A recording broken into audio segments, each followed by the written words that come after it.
The following program contains the opinions of the host, guests, and call-in participants.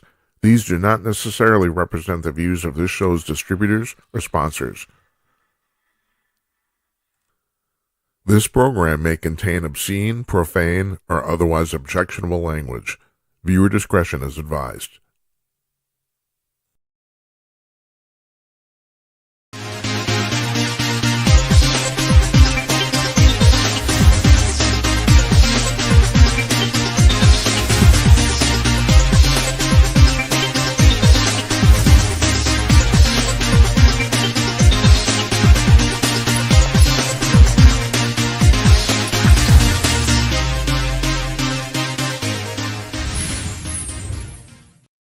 Yes, coming to your cordless, everybody. It's Wednesday, January 24th, 2024. It's 11:02 p.m. on the East Coast of the United States, 8:02 p.m. on the West Coast, 2:02 in the afternoon in Sydney, Australia, and here where I'm sitting in Northeast Minneapolis, it's 10 minutes after 2 o'clock. It's 2 minutes after 10 o'clock Central Time. And I'm Jim Peters, and welcome to another edition of Jim Peters Night. I did not do the count, but I think today is 78. I think I'm not sure. I think because if I'm right, our show on Monday is going to be 80. If I'm correct. So okay. So I hope you guys have a nice evening. It's the weather, the winter that wasn't here. I saw a thing on the evening news last night, which I only watch for the weather and the weather women. There's a woman in town. I've been watching her for 30 years. She's 55 years old. Do I care? No. I got just a terrible crush on this woman. Unbelievable. I'm not going to name her. I don't want to embarrass her. I saw her. I saw her at the Costco in St. Louis Park a couple years ago. Practically lost my mind. I'm terrible. You don't want to take me anywhere. Seriously. I'm just an old pervert. That's all I am. Okay. Well, what did she say? This is what she said. Normal winter last year up to this was yesterday, so the 23rd of January, we had 50 up to that point we had 52 inches of snow, which is a standard winter here. This year, 7. And not only that, it looks like we're not going to get any more. It looks like winter's going to be over next week. Not only is it well over freezing here today, it almost hit 40, but starting on Monday or Tuesday, the lows at night aren't even going to be below freezing. So I don't know what to make of it. I mean, pretty much all the snow's already melted. We had what I call Hogan's Hero snow, which is just kind of a dusting on the ground. That's all we've had all winter long, and I love it because I hate winter. And I think if you watch this show, I think you know that.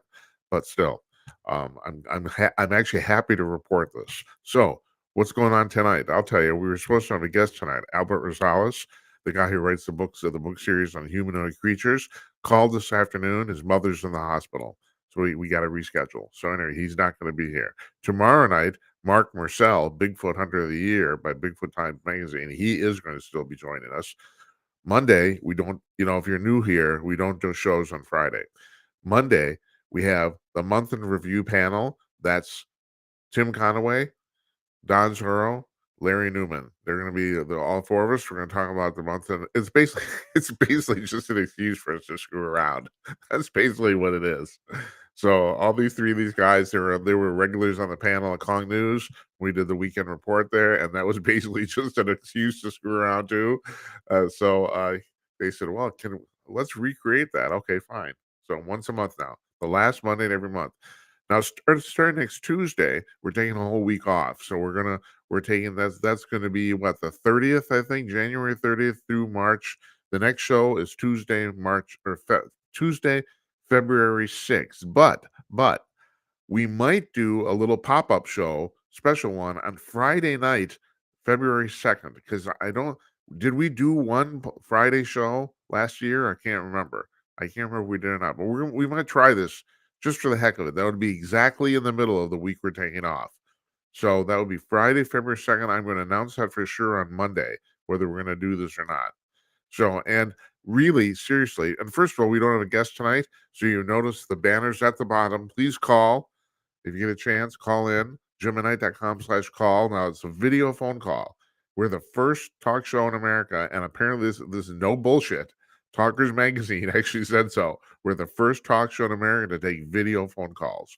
So what you do is you go to that web page on your device, works just fine on an iPhone, whatever you got, and your desktop or your laptop or whatever you got your camera hooked up to. You go to that web page. There's a giant blue button at the top of the screen of that web page. You press that button. You're in the queue. You get to check your camera and mic, get the shit out of your teeth, comb your hair, and you're in the queue and I put you on. It's really simple. I've asked every single person who's called. It's even simpler than making a FaceTime call. No lie. It is. So you should do this. So we got no guests tonight. I'll talk about whatever you want. I mean, I got, I'm prepared. I got shit to talk about, but we'll talk about anything you want to talk about. I want to do this. Well, next Monday will be our 6-month anniversary here. So, and I'd like to do one night a week where we just take phone calls, but you guys haven't been calling up enough. Now, other thing is, hold on, I got to make an adjustment here because I can make sure I can see this. So now we're taking text messages in real time during the show. Before you would call, leave a text message, and I would look at them afterwards. Now I'm looking at them during the show.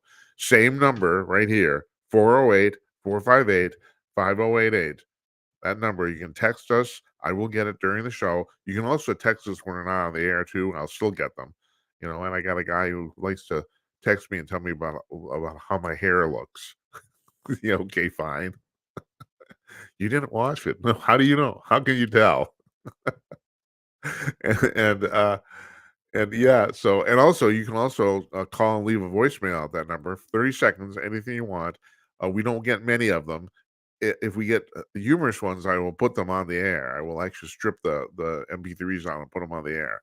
So of course there's no picture there, and some of you like that, I think, because some of you like not having a picture. Okay, so let me see now. Let me go down a little list here. I want to say we got everything that we're here to do. We're sponsored by Kong News. That's very important. They're our exclusive sponsor here. Here's their big logo. There it is. It's bigger than my head, way bigger than my head. Kong News at Conk.com, CONK.com. It's the single best news aggregator on the internet, period. I'm not kidding. Go look. You'll find out. It's totally kosher and totally cool and also totally free or advertiser supported anyway. So yeah, check that out when you get a chance too. We will later on put up the Conk front page in real time and talk a couple of stories that are on there. So yeah, so that's what's going on there. All right, let me check the list again. Yeah. No, I think that's all of it. That's all of it. Okay, so what happened today? I'll tell you what happened today. Well, really, this happened yesterday. Kari Lake, who ran for governor of Arizona and supposedly lost. And when I say supposedly, that's going to figure in here to what I'm going to be saying and talking about in a couple minutes. So she says now she's running for Senate. She's running against Kirsten Sinema, who has switched from Democrat to Independent. And that woman's fascinating. Well, besides the fact that she's I think the first declared bisexual person in the Senate, I'm not really sure. But but no, she's fascinating because she started her political life as a radical leftist. And she's basically, I mean, she won't like me saying this, but she's basically become a conservative now. It's really, I mean, I was a liberal too, but I don't want to call myself a radical leftist. And she went from all the way from the left, more or less to the middle. I mean, she's not a declared Republican; she's declared as an independent, but she left the Democratic Party, and because too much leftism shit going on for her. So, I mean, and find people like that really fascinating. I've said this before. If I ever get enough money, I'm going to commission this survey because I really, really want to know this. How many how many conservatives are former liberals? My guess it's about half. That's my guess. And the interesting thing is, I don't have to tell you this. You probably know this. People get more conservative as they get older. The other thing that about that same type of deal, which is held throughout history. I mean, even the ancient Romans noticed this, and this is really fascinating. And that is, the more dense the population is in any one area, the more likely it is that people in that population area are liberal. You look at major cities. They're basically almost all liberal. It's like, yeah. And then you go to Wyoming, the least dense populated state in America, highly conservative. And no one's really ever been able to figure out why. My wife has a theory. Her theory is that people in major cities end up depending on each other more. They're used to leaning on other people, and they're used to the lack of a better term, the collective mindset. They're used to it, and they kind of need it. That's her theory. But Manhattan is the most densely populated place in America. Manhattan, 92% Democratic. So I mean, this whole holds. It's very, very accurate, and also, like I said, this has been the case. People have noticed this for 2,000 years. It's really amazing, and it also is one of the reasons, frankly, one of the reasons the Democrats want to throw out the electoral college, because the electoral college exists precisely to counteract that phenomena. People. I had people. A liberal friend of mine just asked a reason. He said, "Well, this is useless," and I had to explain this to him. Well, no. Here's the reason they did it. The reason they did it is because in 1792, when is that when the first Congress was formed, when we started using the current Constitution. There were 13 states in the United States and 15 million people. There were only two major cities for all practical purposes: New York and Boston. All the other cities in America were way smaller. There were two mega cities for all practical purposes. And what they were trying to avoid, what the founding fathers didn't want to happen, is for somebody, for example, to become extremely popular in New York City and be able to win the presidency just by the votes in New York City alone, where you could conceivably have a candidate who would win in New York and not only would not win in the rest of the country, but the rest of the country literally wouldn't know who they were. That was conceivable back then. Now, because of mass communication and our modern media, that last part of that's not conceivable, but it's definitely true that you could, if you without the electoral college, you could elect somebody president simply by the vote count in a handful of really large cities: New York, LA, Chicago. And of course, like I said, the larger the city, the more likely it is to be liberal. So that's what they were trying to defeat, or counteract, if, for lack. I shouldn't use the word defeat in that context, but yeah, and it's a pretty good counter to that. It really is. And if you got rid of the electoral college, that's exactly what would happen. You would have not only would you have people elected from major cities, but you could literally run a campaign where all you did is campaign in the half a dozen biggest cities in America over and over again. You'd never have to go anywhere else. So, I mean, you'd have a stark lack of representation in the rest of the country. So, why did I bring that up? Well, I'm talking about Kari Lake. I'm going to talk about Kari Lake running for governor in just a second. So, excuse me. She gets a call yesterday, apparently, yesterday, the day before, from a guy named uh, Jeff. Excuse me. Sorry about that. Jeff DeWitt. He's the GOP chair in the state of Minnesota. He's the chair of the Republican Party in the state of Arizona. And DeWitt doesn't know this, and not only that, this is actually Jesse Waters brought this up on Fox News today, and he's got a point here, because I was thinking the same thing. You do wonder why this telephone call was recorded. In other words, was he set up? Is it fake? Apparently not. Apparently he is, which I'll tell you about in just a second. The call is not fake. Apparently it isn't. But I mean, was he set? Who called? I don't know if there's any record in the call of who called who. And I'm going to play a little bit of it for you here in just a moment. So, at any rate, he calls Kari up and tells her, "Look, here's the deal. There's some really prominent people back east," is exactly what he said, back east, who are willing to pay you significant amounts of money not to run for the Senate. And basically, he said to sit out of politics for 2 years. And he said they will provide you with an extremely cushy, basically non-show up, non-functioning job where you will make a lot of money and don't have to do any work. If you promise to stay out of politics for 2 years, that is, skip the Senate race, and just wait a little bit. And they said it would, and he was just he was trying to be very forthright. He said, only 2 years after that, you do whatever you want. The deal would be over, and and they would pay you handsomely. So I'm going to run this conversation, or the recording I have of it, is 6 minutes long. Apparently, the whole telephone conversation is 10 minutes long. This was posted on Twitter, and I'm going to play this from a Twitter page. And I have to be honest, I don't know what the sound is going to be like. So let's give this a shot here and see what happens. Is there a number at which I can be bought? not be bought? That's what it's about. You can take a pause for a couple of years. No. And then go right back to what you're doing. No. 10 million, 20 million, 30, no. A billion, no. This is not about money. This is about our country. I think it's disturbing that they would that anybody would think this is... No, to be fair, even me, I'll say this. I want a fresh face right now, for the reason that I've never seen anyone, I can't think of a single person in a federal race who's lost, ran in and won. I can't think of it. If you can think of it, let me know. I am not going to let these people who hate our country tell me not to run. You should call them and tell them to get behind me. So what's going on? What is, I'm assuming this is our friend. This is back east. There are very powerful people who want to keep you out. Oh no, they do. But they're willing to put their money where their mouth is in a big way. So, this conversation never happened. This is crazy though. They should want me. I'm a great candidate. People love me. These people are corrupt. Well, maybe you're right.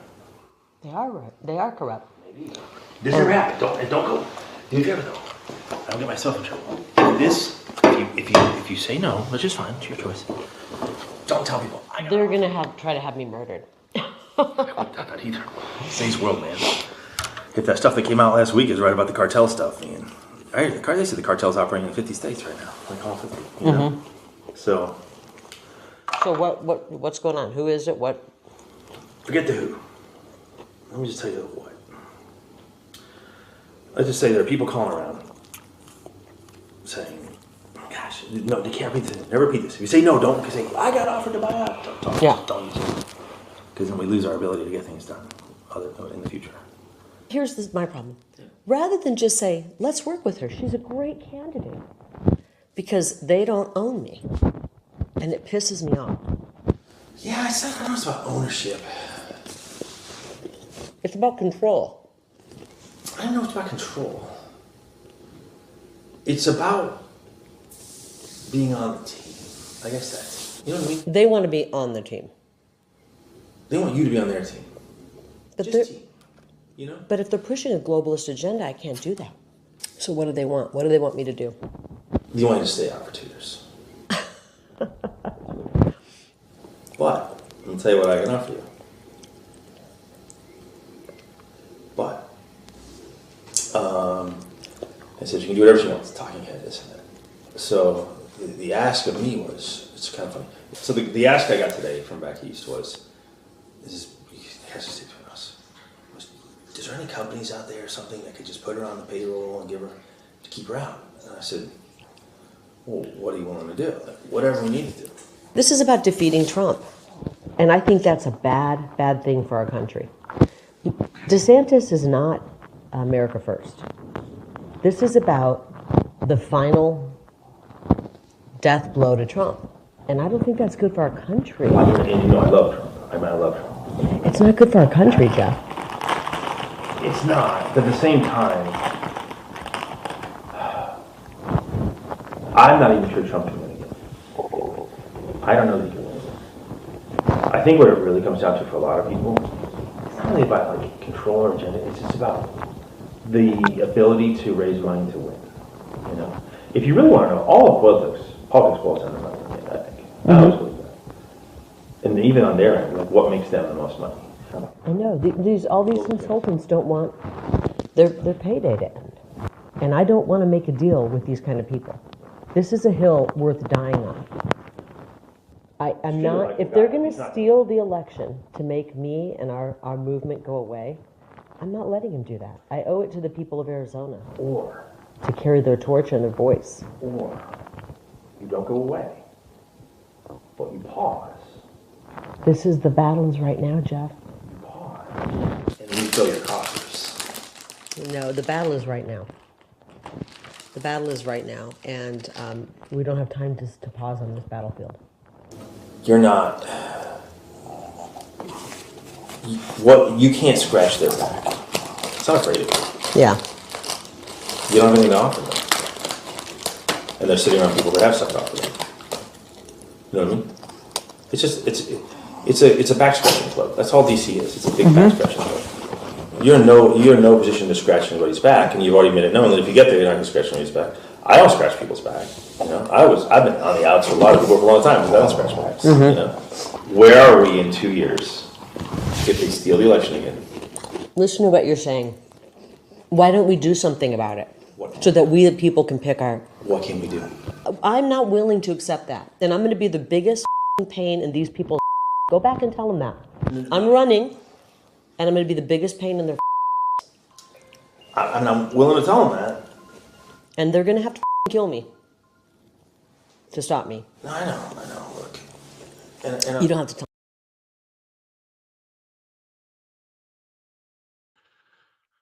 All right, in some ways that's really disturbing. Some ways that sounds like an understatement, but the thing is, I mean, they're having a fairly casual conversation about some really, really disturbing shit. Now, I don't know how much of that you heard. There were the subtitles there, and they were, as far as I can tell, they're pretty accurate. Also, and I don't know why this is off of Twitter. What I did learn playing with this afternoon, I wanted to do the whole thing full screen. I can't, because once I do it full screen, I can't access the control panel for our show. But it's astonishing how casually they're talking about really, really grave, important matters. That's part of the thing. At one point, you heard this. At one point, she says they're going to murder me, and now here's the deal. And I think it was David Strom, our friend David Strom of Hot Air, was reading today. There are a whole bunch of people who wrote articles about this, and Strom, of course, is one of them. I love Strom. He's a fantastic writer. Oh, by the way, I didn't do this at the top of the show. I want to thank Ed Morrissey, the managing editor of Hot Air, for coming on last night. We had a great conversation. Terrific guy. Hope he comes on again. But he says, well, I don't think, and this is, he talks about the same thing I've talked about. I've only been in political news for 3 years now. And what I've learned in 3 years, it is astonishing.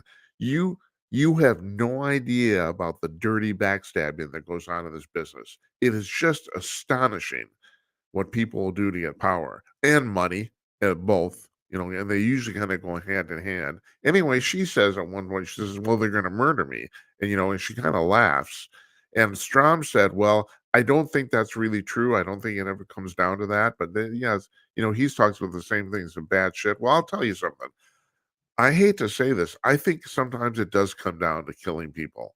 I really do think there's not often, but I think there's a few instances here in the past 30 years where people have been killed over this shit. People talk about Vince Foster. I have no idea. Seriously, I have no idea about that at all. There's a couple other people who have been untimely deaths. I think I've talked about this. What's the name of the comedian that played Mertz on the Wire? Oh Jesus, I can't remember. Anyway, he wrote a book called The Hit List, and the book is about all the people who died unusual deaths who were in Dealey Plaza the moment John F. Kennedy got shot. There were about 300 people there. 78 of them met untimely deaths within 5 years of that happening. And they ran a formula. And not only that, kudos to him. What is the guy's name? It's just on the tip of my tongue. They ran a formula in the book on how they figured this out, that those people dying based on background deaths in the population at large, the odds were 16 trillion to 1. 16 trillion to 1 that 78 people out of those 300 people in the plaza would die within 5 years of that happening. 16 trillion to 1. So you tell me, does that sound unusual to you? You know, would they kill Kari Lake? Probably not, but I wouldn't put it past them. That's my point. You know, I mean, there are people who have been talking about this in the last few months about the fact that if the libs get desperate enough, they will kill Donald Trump. And in this case, I mean, I hate to say this, but I actually think there might be some truth to that. They hate this guy so much, freaking much. Not to mention the fact he's ruining the globalist elite's plans for the entire future and their future, which basically means that they're taking your tax money and running with it. And okay, you can call me paranoid, but like I said, in the last 3 years, I've seen so much shit. And then in the last 30 years, I've seen shit in the UFO community, and it just meshes. I've said this before. One of the reasons I got into this politics news, and one of the reasons it the news politics reminds me so much of the UFO stuff is because they have so much in common. And one is getting rid of the narrative. You don't want people to find out what happened, and if worst comes to worst, you kill them. I'm sorry. I know I sound like a paranoid idiot. I know, I understand, and you can think that. It's totally within your right to say that. Now we're talking about the fact that Kari Lake narrowly lost the gubernatorial race in Arizona to Katie Hobbs. Okay, I have a smoking gun. I think Katie Hobbs cheated the election, and here it is. It's pretty obvious. She was the Secretary of State of Arizona when she was running for governor. And even her own party, even the Democratic Party, asked her to recuse herself from the result count, and she refused. There's no reason for her to refuse that. None. No reason whatsoever. If she loses, she's still Secretary of State. It's like, there's no reason other than fucking with the vote count. That's the only reason I or anyone else can think of why she wouldn't do that. And that's why I think she did it. I think she fucked with the vote count. She didn't do any debates. She did almost no interviews. She basically didn't campaign. And she quote unquote barely lost to a woman who was extremely popular in that state. And if I'm going to be really accurate, I should say divisively popular. Kari Lake is kind of like Donald Trump. She's got an enormous number of advocates and followers, and she has people who hate her guts too. So I just want to be accurate on that too. But it seemed to me and a whole bunch of other people and the polling that she was going to win. And she barely lost. And she has said that she was screwed out of the election. And I believe her. I do. I think that's a smoking gun. There's no reason Hobbs would not have recused herself. No reason. Absolutely. If you can think of one, you tell me, call in, whatever. But the only single reason she wouldn't do that is so she could fuck with the vote count. That's it. So anyway, this Jeff DeWitt guy, the guy she's talking to on the phone, the guy whose picture's on the right, and we also use that same screenshot for the show descriptor today. He lost his job today. This call even happened yesterday, the day before, and it was released yesterday, and he lost his job as GOP chair in Arizona because of this, But this stuff happens all the time. And it's honest to God, it's so dirty, it's mind boggling. It's like, I gotta go back to my outline. I'm a little verklempt right now.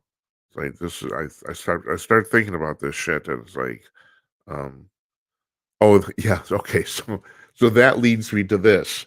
So Jazz Shaw, our other friend over at hotair.com, wrote about this today too. Now I don't know if you've been following this.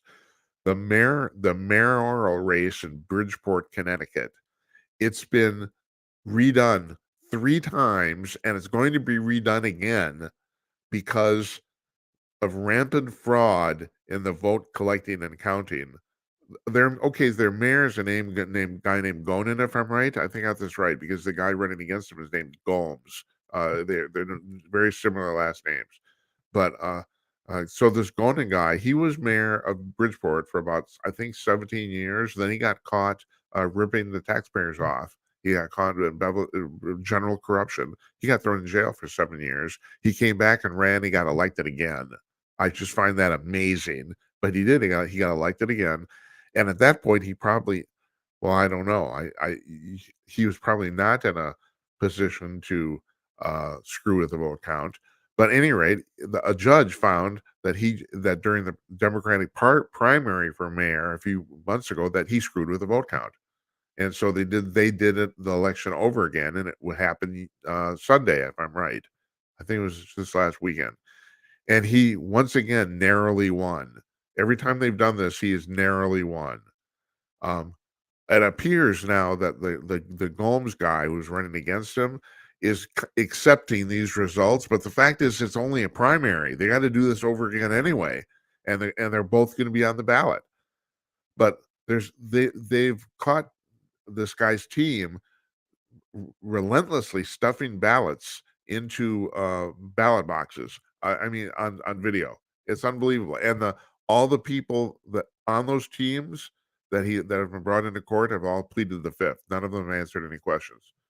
So the judge decided, geez, I think maybe you actually did this. So there's an article in the New York Times today, and the headline says, I'm paraphrasing, but the headline says, electoral fraud hardly ever happens. It's except in Bridgeport, Connecticut. But that's not, the problem. Here's the problem. Since COVID basically normalized a whole bunch of things that we'd never really done before. And that's ballot harvesting, which means that somebody can go around your neighborhood and collect your ballot and then deposit it in a ballot box, so you don't have to do it. And mail-in voting, those two things, and they're both ripe for fraud. It's really easy to cheat both of these things, really easy. And so that happened. That's been roughly since 2020, and now it's more or less baked into the system, and it's terrible.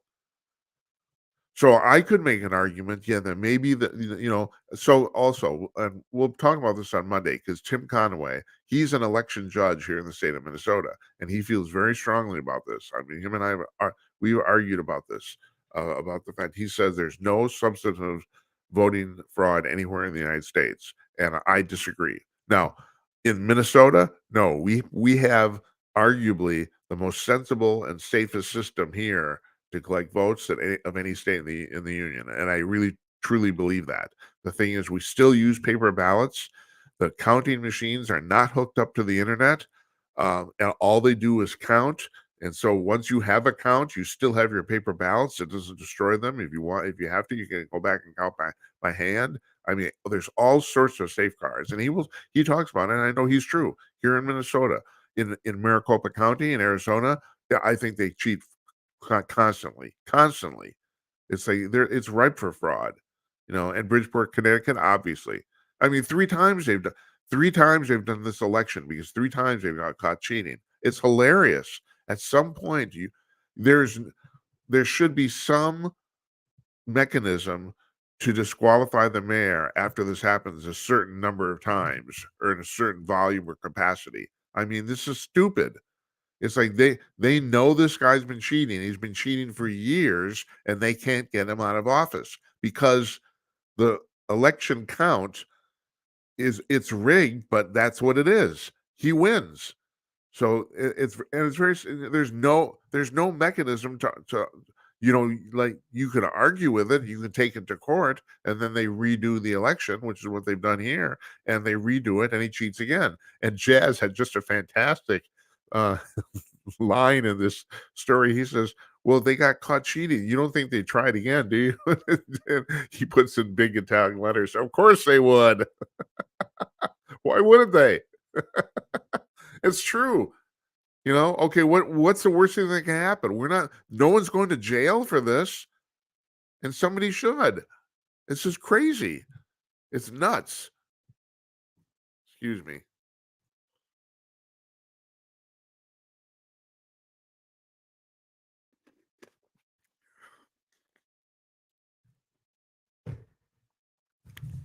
So that happened yesterday. All that stuff. Okay. Moving on. Moving on to the New Hampshire primary. So, okay. So at the end, Trump beat Haley by about 12 points. But here's the part you might not have heard. So that was an open primary where anybody can vote for any candidate, Republican or Democrat. Although if you can't, you have to commit to a ticket, but so you can't vote like a little one of each. But you don't have to register. So all you do is you come into the polling place and so they ask you, do you want a Democratic polling or ballot or a Republican ballot? That's the way it works. It turns out that 70% of the people who voted for Nikki Haley weren't Republicans. So now I don't know if you want to do a little math here. So uh, uh, if I'm right, and forgive me, I know these are fuzzy numbers because also I don't know if I saw the actual final count. Trump won 55 to 43%. I think she had 43% of the vote, if I'm right. So if you were to take away 70% of that vote, which was not Republican, in other words, it's a primary, so you'd think you'd only have Republican, but it's open. So they allow this. If you take away 70 or 40 from 43, what do you got? About what, 13%, roughly? In other words, if you took out the people who weren't Republicans, he absolutely clobbered her. Just totally decimated her. It would bring her vote count down to about, this is off the top of my head, so I didn't actually bother doing math. I'm sorry, about 13%. And his, of course, I mean, he doesn't have any Democrats voting for him. They hate him. They hate his guts. So so you could assume his account will be about roughly the same. So instead of being 55 to 43, it'd probably be 55 to 13. Now, people have said, well, there's different ways you can look at this, and is. On one hand, it bodes really well, probably for the general election. Now, I'm starting to think, my gut is starting to tell me, and I don't I'm pretty good at predicting this stuff, which is one of the reasons I actually got into this game in the first place.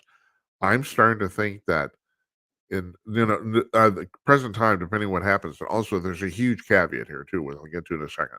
That in November of this coming year, I'm starting to think that, assuming it is Biden and Trump, that Trump's going to blow Biden out of the water. I think it's going to be I don't think it's going to be close.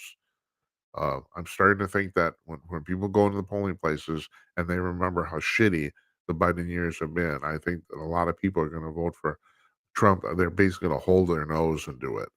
Now, there's one huge caveat to that, and this has been brought up, and that is if Trump is actually convicted of any of these indictments he's been charged with. If he's convicted of a crime from um, any of these four lawsuits or four suits, I'm not counting the E. Jean Carroll thing. That's just bullshit, and I don't think anybody cares. But of the four criminal cases, if he's convicted of any of those, I think, well, the last polling I saw is that he will lose 12% of the vote of what the vote would have been for him, and that is obviously enough to make him lose, and that's a real concern. I think that might be accurate too. There are people who won't vote for him. I mean, the vast majority of his supporters think this is all bullshit, but when you talk about the independents, they're the people that in any election, they're the people you need to convince. Basically the two sides are drawn up. So I think there's a good possibility that if he gets charged or if he's convicted, yeah, that could cause him to lose the election. I do think that. I think it would cause enough people not to vote for him. So this is going to be really interesting. Now, the other interesting thing here is too, I'm still hearing this. I don't see how they could pull this off in such a short period of time. There are still people who say they're in the know who are still insisting that Biden will not be on the ticket, that they will pull him off at the convention. I guess that's the plan. And it looks like they're planning. The plan looks like it's going to be that Michelle Obama will run for president on the Democratic side instead of Biden. I don't know how they're going to do this. I have no idea. I also don't know how they can get around Kamala Harris. There's a book out and I can't remember the guy's name. As a matter of fact, I'd like to have him on the show. The book's called Amateur Hour, and it's about her, about the fact that she is apparently even more of a train wreck personally than people even think she is. I'm always wary of these books about political characters because some of them have been so wrong. But but the problem with her is that, come on, it's obvious she's stupid. I mean, it's like, so the author of the book, and I can't remember his name either, and it was kind of but anyway, he insists that her real problem is she's extremely self-motivated. She's basically very, very selfish. That's what he says her problem is. She only thinks about herself. So, and he says this has worked for her so far. So, I mean, you know, uh, she was Willie Brown's mistress in the California legislature, which who basically got her ahead. And she, she has no real skills basically, but she's just very, very good at thinking about it and looking out for herself.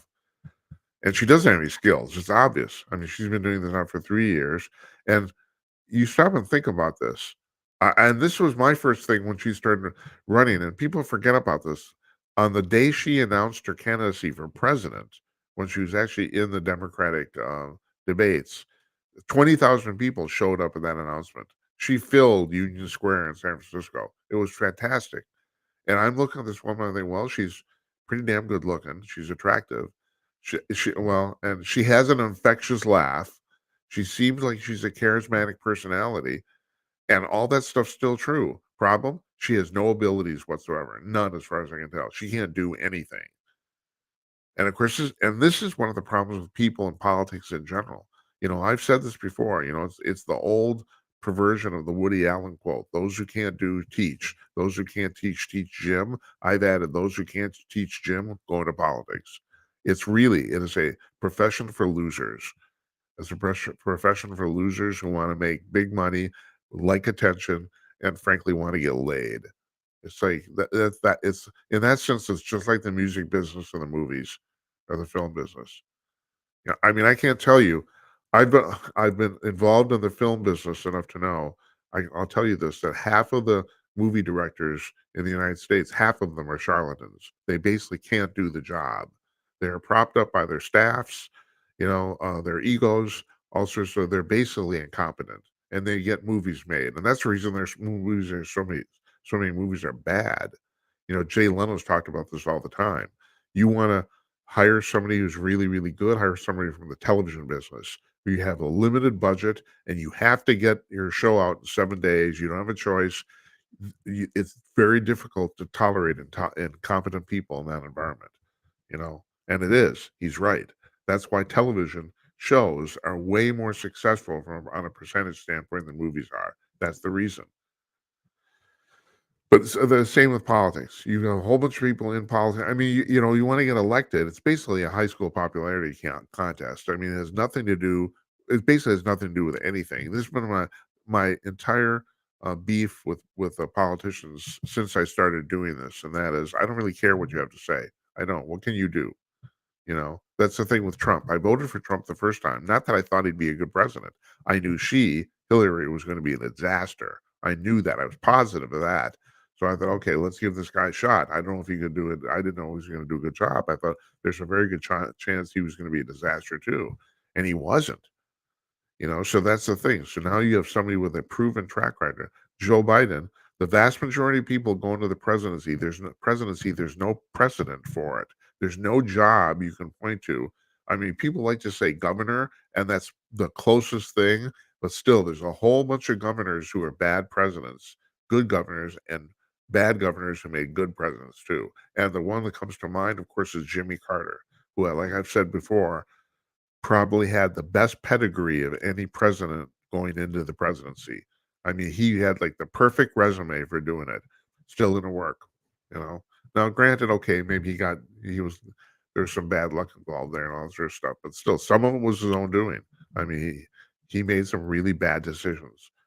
So, you look at Kamala. What can Kamala do? Nothing. She can't do anything. She can't give a speech. She can't. I mean, and so the really funny part is, so Biden where was he yesterday? I can't remember. He gave some speech. I think it was for the United Auto Workers, and he's talking, and everybody on the radio, on talk radio, is laughing about this because it's really true. There's parts of the speech where you literally can't understand what he's saying. He's slurring his words so badly, he's unintelligible. And people are laughing, and I'm laughing too. Jimmy Fallon from Fox News, he has this joke. He said, he said, you listen to the end of the last State of the Union, about 2 minutes before the end, Biden says something to the effect that, and we believe in sugar. It's just nothing. It's just crap. He said nothing. What no one can understand what comes out of his mouth. And Fallon's joke is, and the sign interpreter just shrugs. what do I do now? And but Fallon's right. You can't understand what he's saying, and that's a State of the Union. And he's going to speech yesterday. Half of the time, you can't understand what he's saying. And I brought this thing up about this supposedly terrible ad they put out. The first ad of the Biden campaign they put out last week, about a week ago. And everyone says, well, he's calling Trump Hitler and all there. It's just doom and gloom, and that's fine. Well, it's not fine. It's terrible. But the part of the part of that ad that no one seemed to notice, and I noticed, and Phelan noticed it too, because the thing is, you have to be a pretty experienced performer to know about this stuff, and that is, you have to understand that Biden had an unlimited number of takes to do the voiceover and couldn't do it. He's slurring his words in the ad. It's like, so how many times did they do it? And finally, they gave up. I mean, they must have, okay, thank you, Mr. President, we got it. It's good. I mean, how many times you got an unlimited number of takes? It's your freaking campaign ad, for Christ's sake. You got a script. All you have to do is read into a microphone. It's not hard. He couldn't do it. It's embarrassing and terrible. And so we want this guy for our president?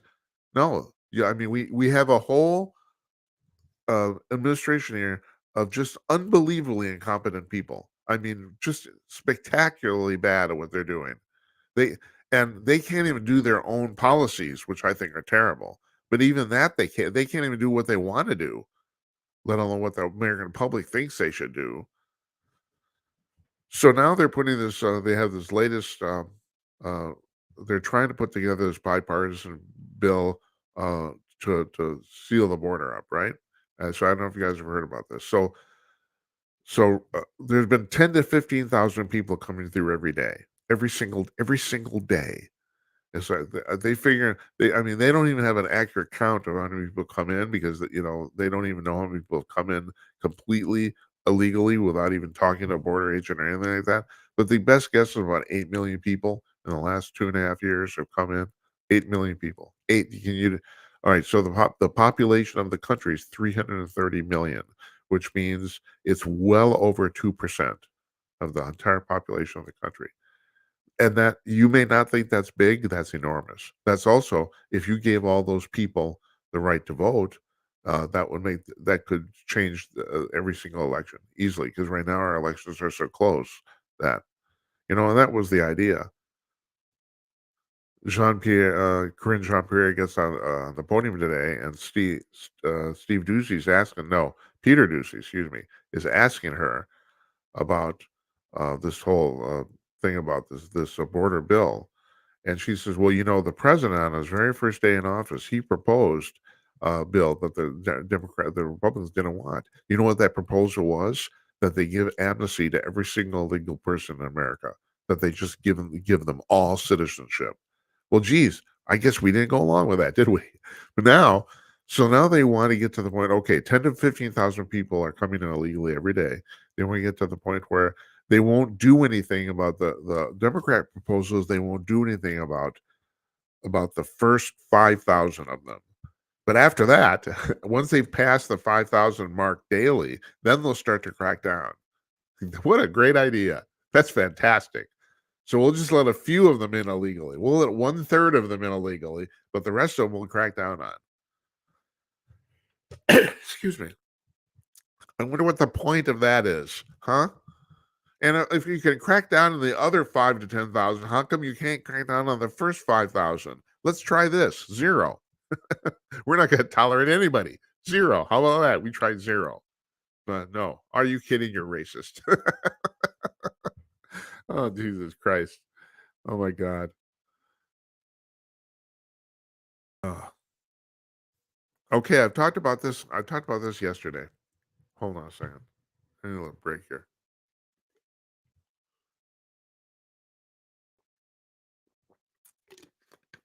I didn't mention at the top of the show. I was a little feeling a little under the weather today. And I thought, should I cancel this? No, I got too much to say. And I'm still going. I can still, we got one more thing we want to talk about here.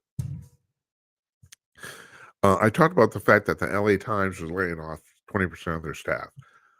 The entire mainstream media is bleeding money.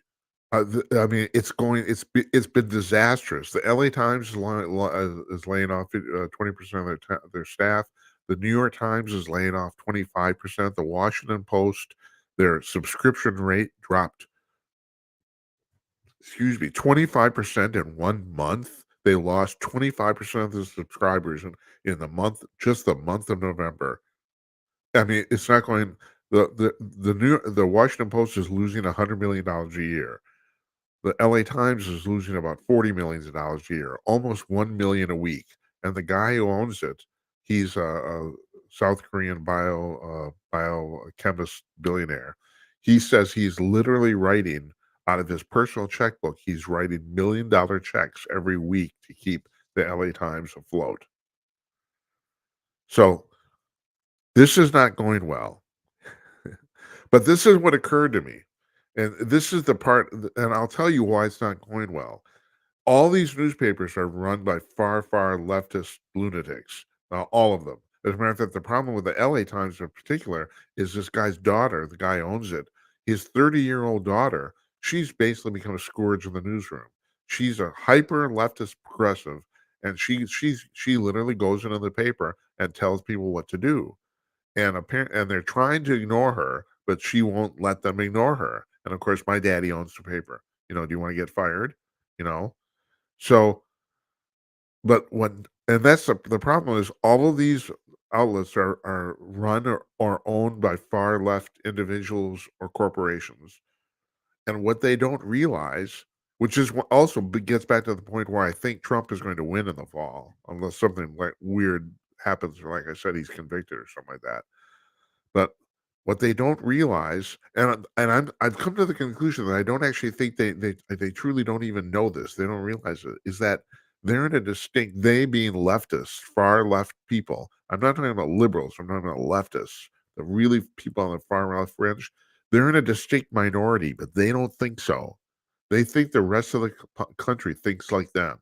It's not. It used to be the whole liberal thing is that we will work and try to convince the public that we're right. Gay marriage. What was that, a 40-year fight? And they succeeded. And the thing is, and you can go on. There's this thing about, Trump's going to take away gay marriage. No, he isn't. He wasn't. He isn't. He's never gonna. Gay marriage is here to stay. You can talk about till you're blue in the face. That it's because it's an accepted part of American life now. Okay, that's fine. The transgender thing, that's the thing.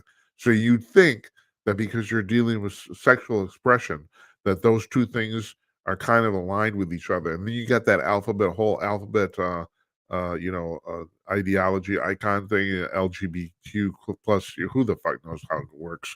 And I used to work for a gay organization. I used to know that shit.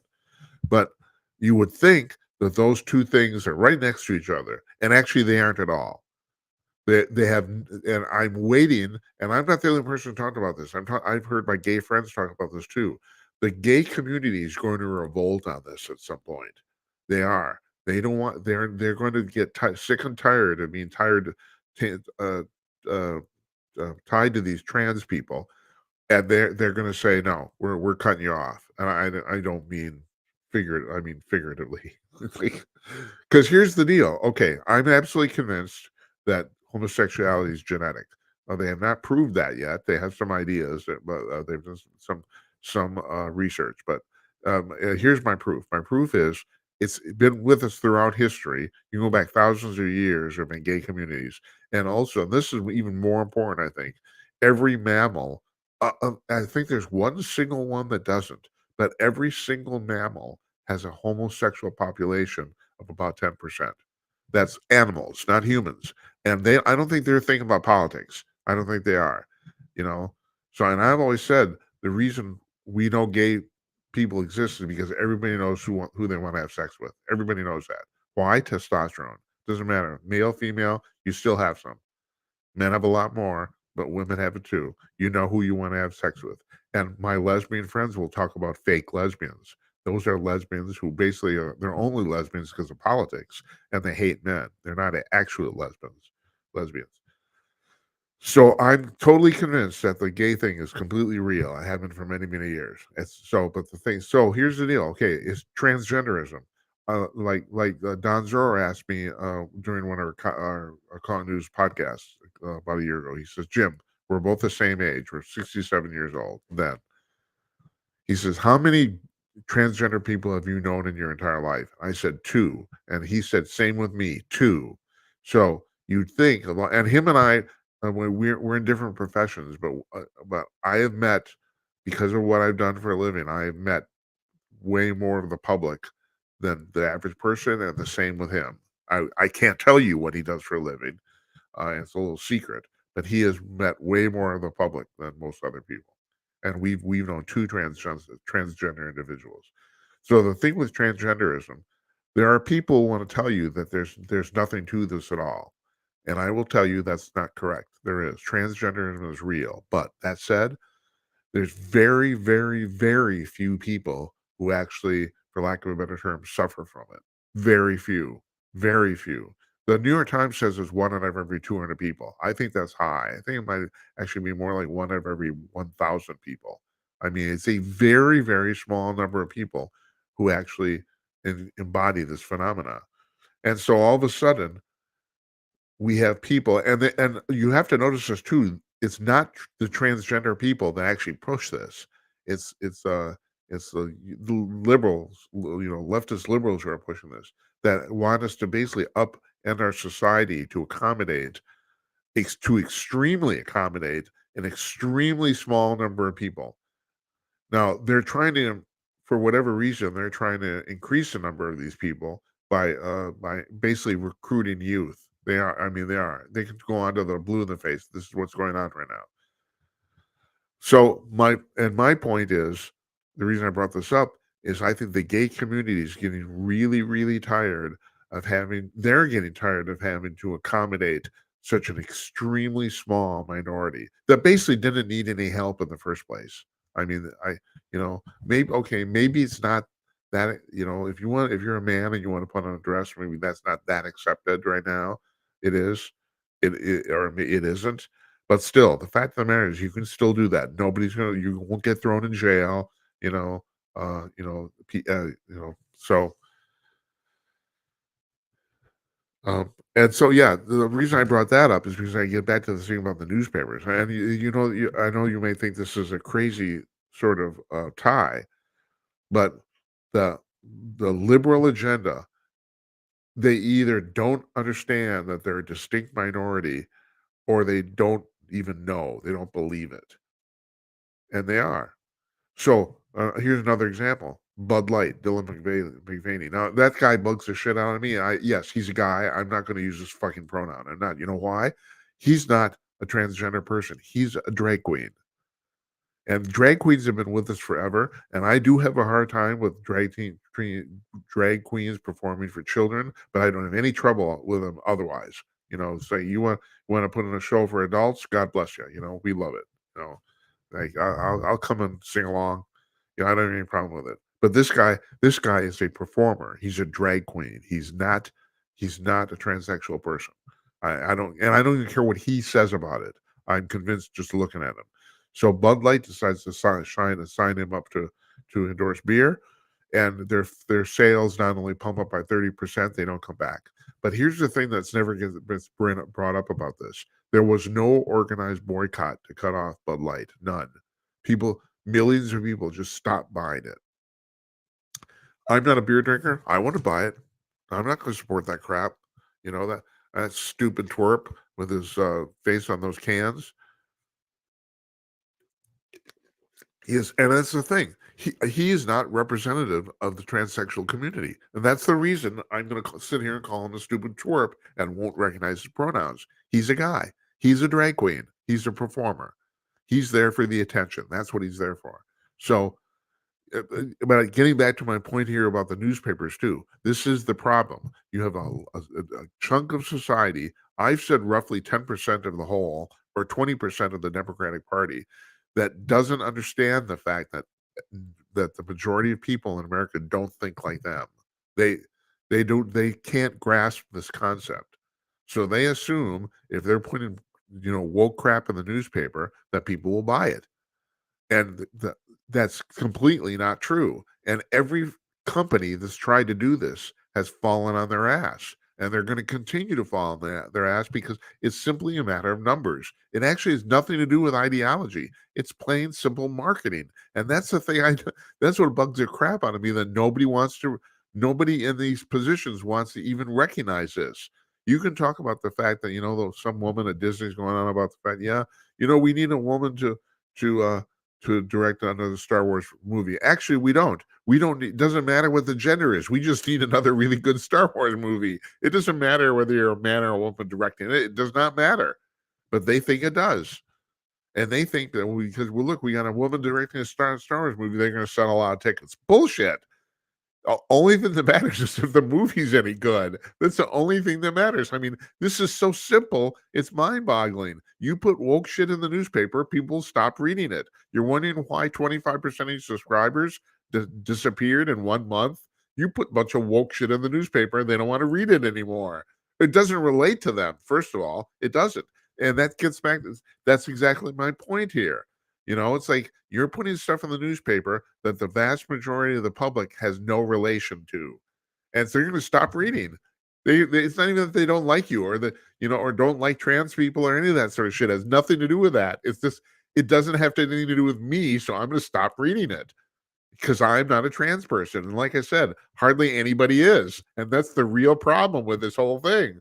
You're talking about an unbelievably small minority of Americans who are trans people, who are real trans people. I know one trans person who transitioned from being a woman to a man, couldn't be happier. And if you knew this person as a woman, she absolutely did the right thing at the time. And I would call her she in her former life. Now she's a he.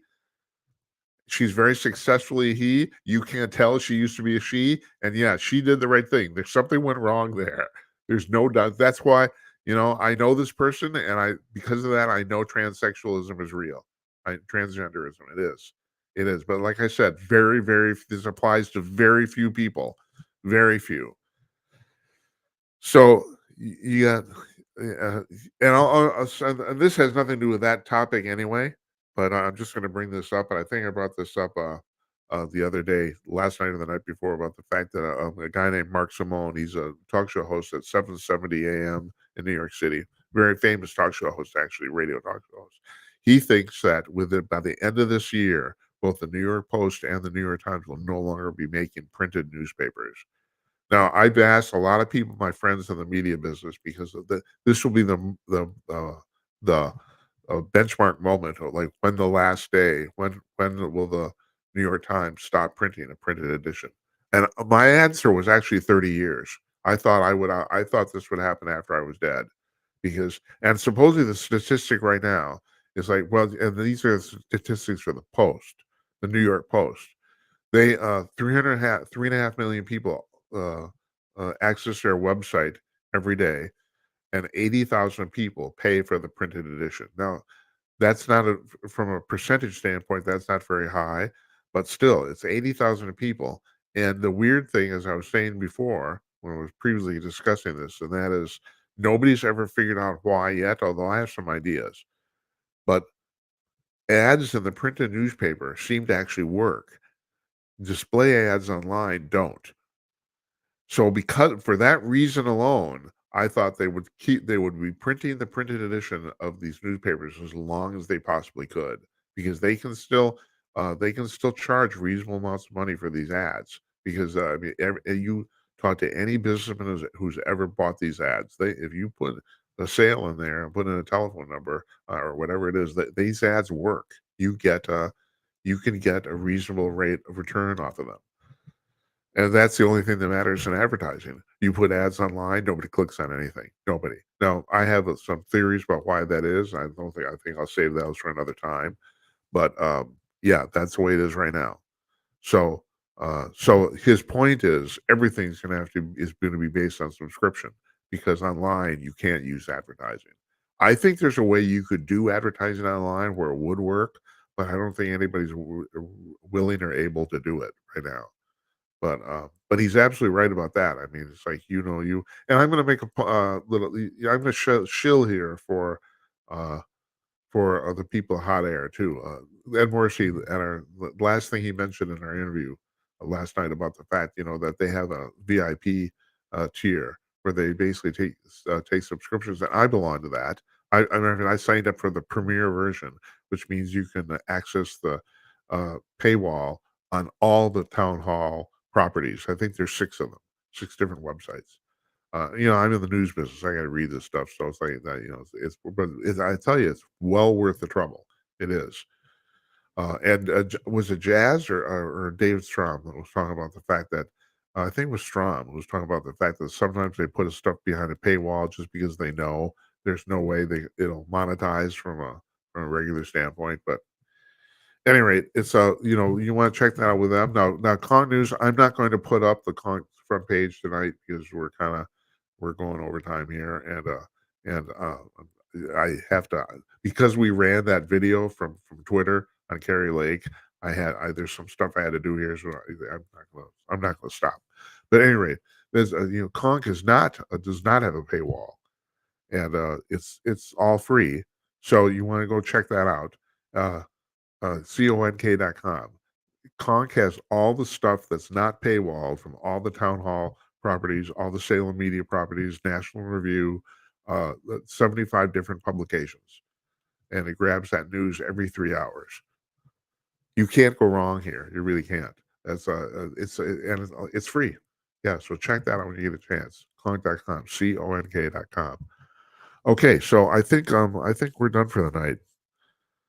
Oh, but there's one more thing I should bring up here too, because I did promo this in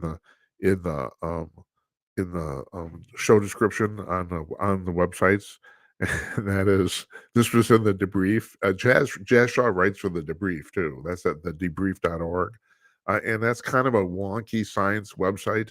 If you want to check that out, it's available to the public. It's free. I think their fan base is basically defense contractors. They write and break a lot of UFO news because they're really into it, and they basically think it's real, and so they've talked to too many goddamn Navy pilots to know it isn't.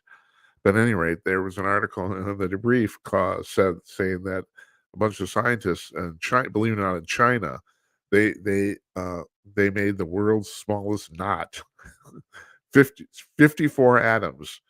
They and I can't remember. They put it in the baker's pretzel knot, which has a special name. I can't remember what it's called. But the really amazing thing is the scientists who did this, they don't know how they did it.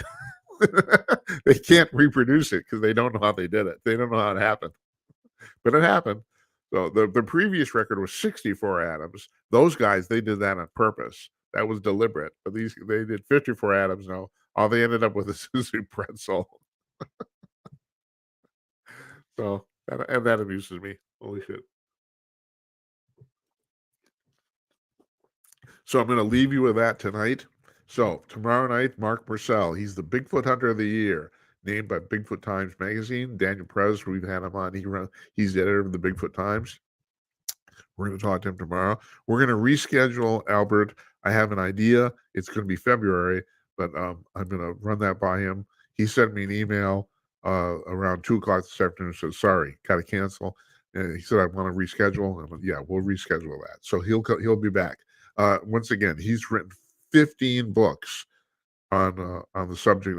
They're called the Humanoid Creatures series, where they're basically, it's done chronologically, where he takes like groups of from I think from 1950 to 1959. I think he did one of them, like 10 year. They're done in like 10-year groups of reports during those times. I'm reading the last one, which was 2010 to 2015, only 5 years.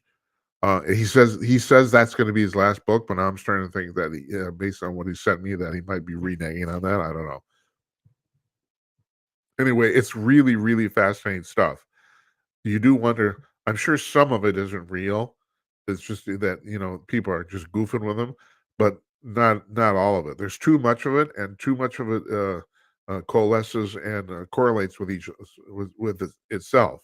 Like I said, that's one of the ways Stan Gordon alluded to this too. They can tell when people are telling the truth because there's certain things that investigators don't tell the public that they get from reports, and they know people are telling the truth when people who don't know each other report the same thing.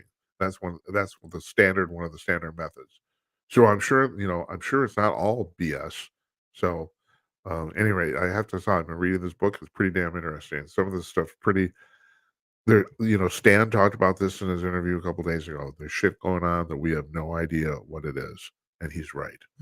And it's not it's not just politics. If they kill Carrie Lake, I tell you what, I'm gonna be on the horn telling you, talking to you about it ASAP. God hope that doesn't happen. Really do. So yeah. So we got tomorrow night, and then we got our uh, on Monday we got the month in review panel, and then I'm taking a week off. I'm not actually taking a week off. I'm working on the show, but I can't tell you about what. So anyway, we'll get to that later. I want to thank you folks for watching and listening. I really do. I love doing this. Appreciate your support. We got about 1,700 followers on Rumble right now, and that's a cool thing. So anyway, good night, Esperanza. Good night, Uncle Donnie, and good night to you wherever you are. I'll see you tomorrow night.